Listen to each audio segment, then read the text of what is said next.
love my ass and my abs in the video. Pengangguran bukanlah masalah yang baru di Indonesia.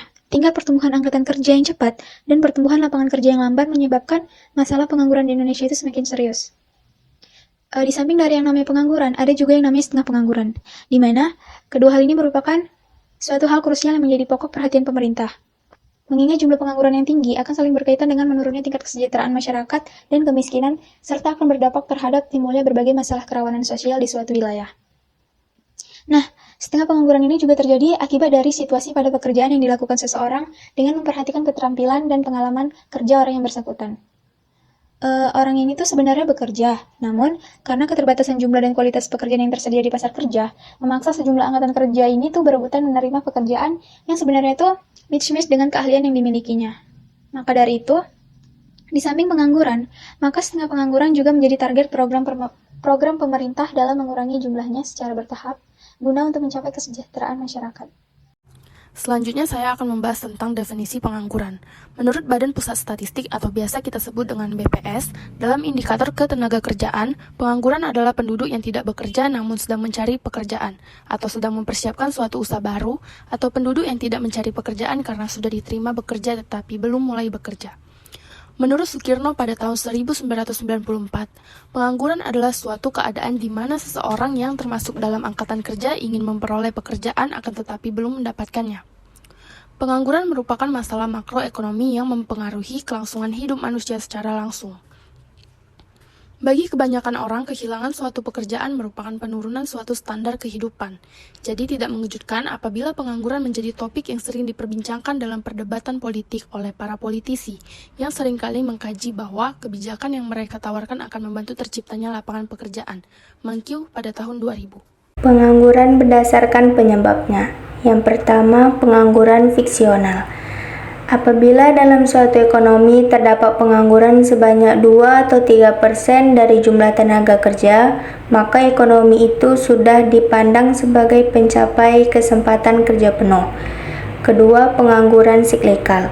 Pengangguran siklikal adalah pengangguran yang menganggur dampak imbas dari naik turun siklus ekonomi sehingga permintaan tenaga kerja lebih rendah daripada penawaran kerja.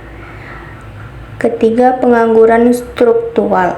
Pengangguran struktural adalah pengangguran yang diakibatkan oleh perubahan yang dibangun ekonomi dan corak ekonomi dalam jangka panjang. Yang keempat, pengangguran teknologi. Pengangguran dapat pula ditimbulkan oleh adanya penggantian tenaga manusia oleh mesin-mesin dan bahan kimia. Pengangguran berdasarkan cirinya. Pengangguran berdasarkan cirinya, pengangguran dibagi menjadi 4 kelompok. Sukirno 1994. Yang pertama, pengangguran terbuka. Pengangguran ini tercipta sebagai akibat pertambahan lowongan pekerjaan yang lebih rendah dari pertambahan tenaga kerja. Sebagai akibatnya, dalam perekonomian semakin banyak jumlah tenaga kerja yang tidak dapat memperoleh pekerjaan. Yang kedua, pengangguran tersembunyi. Pengangguran ini terutama wujud di sektor pertanian atau jasa. Setiap kegiatan ekonomi memerlukan tenaga kerja, dan jumlah tenaga yang digunakan tergantung pada banyak faktor. Yang ketiga, pengangguran musiman. Pengangguran musiman adalah keadaan menganggur sebab benarnya fluktuasi kegiatan ekonomi jangka pendek yang menyebabkan seseorang harus menganggur. Yang keempat, setengah menganggur. Pada negara-negara berkembang, migrasi dari desa ke kota sangat pesat. Sebagai akibatnya, tidak semua orang yang pindah ke kota dapat memperoleh pekerjaan dengan mudah. Sebagian terpaksa menjadi penganggur sepenuh waktu.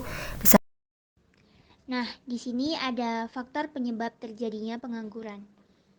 Yang pertama, sedikitnya lapangan pekerjaan yang menampung para pencari kerja tidak sebanding dengan lapangan pekerjaan yang dimiliki oleh negara Indonesia. Yang kedua, kurangnya keahlian yang dimiliki oleh para pencari kerja. Banyak jumlah sumber daya manusia yang tidak memiliki keterampilan menjadi salah satu penyebab makin bertambahnya angka pengangguran di Indonesia. Yang ketiga, kurangnya informasi di mana para pencari kerja tidak memiliki akses untuk mencari tahu informasi tentang perusahaan yang memiliki kekurangan tenaga kerja. Yang keempat, kurang meratanya lapangan pekerjaan di kota dan sedikitnya perataan lapangan pekerjaan. Yang kelima, masih belum maksimalnya upaya pemerintah dalam memberikan pelatihan untuk meningkatkan soft skill budaya malas. Nah, ini adalah salah satu data mengenai angka tingkat pengangguran bebas menurut kelompok umur, yang dimana bisa kita lihat bahwasanya persenan paling tinggi itu berada di kolom pertama, yaitu pada usia 15-19 tahun. Yaitu pada tahun 2020, jumlahnya mencapai 24,34%, kemudian pada tahun 2021 turun menjadi 23,91%. Namun bisa kita lihat lagi, di tahun 2022 angkanya sangat meningkat menjadi 29,8%. Jadi bisa kita lihat dari data ini bahwasanya kelompok usia paling tinggi itu berada pada usia 15-19 tahun. Nah, untuk masalah studi kasusnya, di sini kami mengangkat kasus pengangguran yang ada di Provinsi Papua, khususnya di Kabupaten Biak Numfor. Persoalan pengangguran di Kabupaten Biak Numfor, Provinsi Papua, saat ini menjadi masalah yang serius yang perlu mendapat perhatian khusus dari pemerintah daerah setempat. Pasalnya, tingkat pengangguran di Kabupaten Biak Numfor ini mengalami peningkatan yang signifikan, sementara lapangan pekerjaan yang tersedia itu jumlahnya terbatas. Persoalan ini diungkapkan oleh salah satu anggota Dewan Adat Biak. Nah, dalam keterangannya, salah satu oknum itu menjelaskan bahwa saat ini jumlah lulusan SMA atau SMK di Biak terus meningkat, namun peluang bekerja sangat sedikit tersedia. Nah, maka dari itu, ia pun meminta kepada pemerintah Kabupaten Biak agar membuka lapangan kerja baru secara khusus untuk anak-anak orang asli Papua guna untuk mengatasi pengangguran di daerah tersebut.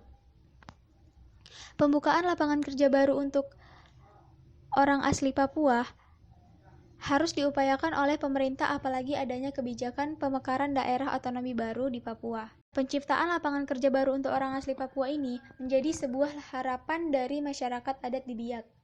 Salah satu oknum itu menyampaikan harapan dan aspirasi masyarakat kepada anggota DPRP Papua fraksi khusus Papua.